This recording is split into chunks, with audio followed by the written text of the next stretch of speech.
নমস্কাৰ। আজি মই পালেং শাকৰ লগত পনীৰ বনাব ওলাইছোঁ। তাৰ কাৰণে আমি এক মুঠি পালেং শাক লৈছোঁ, 200 গ্ৰাম পনীৰ লৈছোঁ মিডিয়াম চাইজত কাটি, 2টা পিঁয়াজ লৈছোঁ, বিলাহী লৈছোঁ এটা, বিলাহী বেছি পৰিমাণ হ'লে ভাল, আমাৰ লগত এটা আছে, 2টা কেঁচা জলকীয়া, অলপমান আদা নহৰু। তাৰপিছত মছলা আমি বেছি দিব নিবিচাৰোঁ, ৰেড চিলি, হালধি, নিমখ, গৰম মছলা আৰু জিৰা পাউডাৰ। এতিয়া আমি পিঁয়াজখিনি ধুনীয়াকৈ সৰু সৰু কৰি কাটি লৈছোঁ। 2টা পিঁয়াজ ধুনীয়াকৈ কাটি ল'লোঁ আমি। তাৰপিছত আমি বিলাহীখিনি কাটি ল'ম। বিলাহীখিনি সৰু সৰুকৈ কাটি লৈছোঁ, কিন্তু আমি বিলাহীখিনি গ্ৰাইণ্ড কৰিব লাগিব, পেষ্ট বনাব লাগিব। আপোনালোকে ভিডিঅ'টো শেষলৈ চাই থাকিব। ঠিক আছে। তাৰপিছত জলকীয়াখিনি আমি সৰু সৰুকৈ কাটি লৈছোঁ, আৰু আমি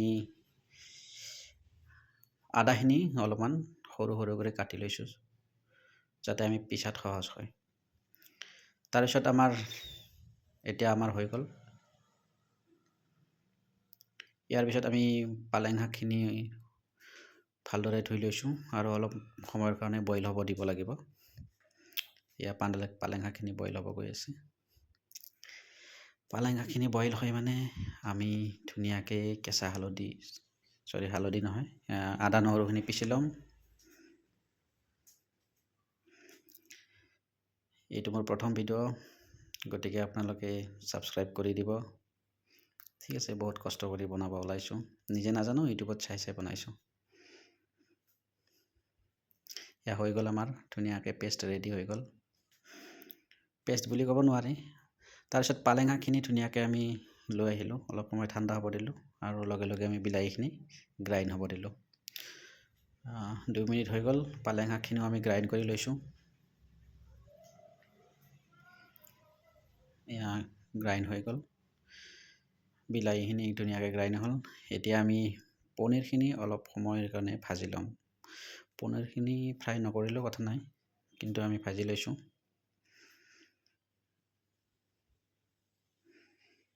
পনীৰখিনি ভাজিব দিলোঁ।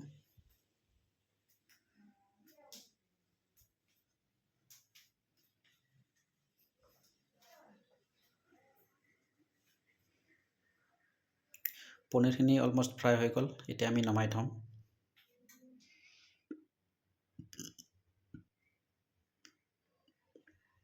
নমাই থ'লোঁ অলপ সময়ৰ কাৰণে, আৰু সেইখিনি তেলতে আমি জলকীয়া আৰু পিঁয়াজখিনি দি দিলোঁ ধুনীয়াকৈ, লৰাই থাকিলোঁ অলপ সময়। তাৰপিছত ব্ৰাউন হোৱাৰ লগে লগে আমি আদা নহৰুৰ পেষ্ট যিখিনি বনাইছিলোঁ সেইখিনি দি দিম।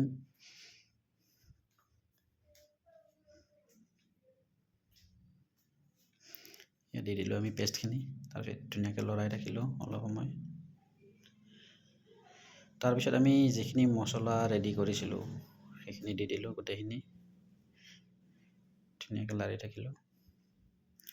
তাৰপিছত আমি কি দিম, বিলাহীৰ পেষ্টখিনি দি দিলোঁ। বিলাহী বেছি হ'লে ভাল, আমাৰ লগত এটা আছিল বাবে দি দিলোঁ এটাই।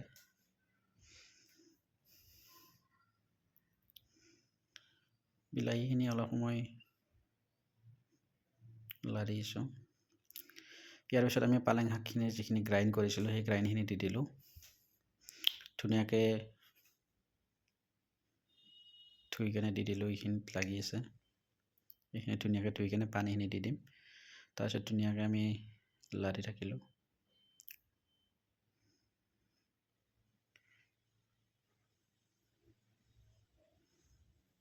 3-4 মিনিটৰ পিছত আমি আকৌ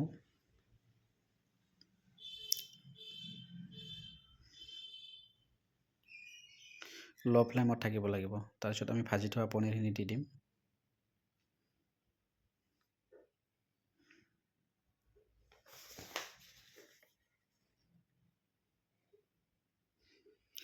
দুই মিনিটমানৰ কাৰণে আমি ঢাকি থ'ম।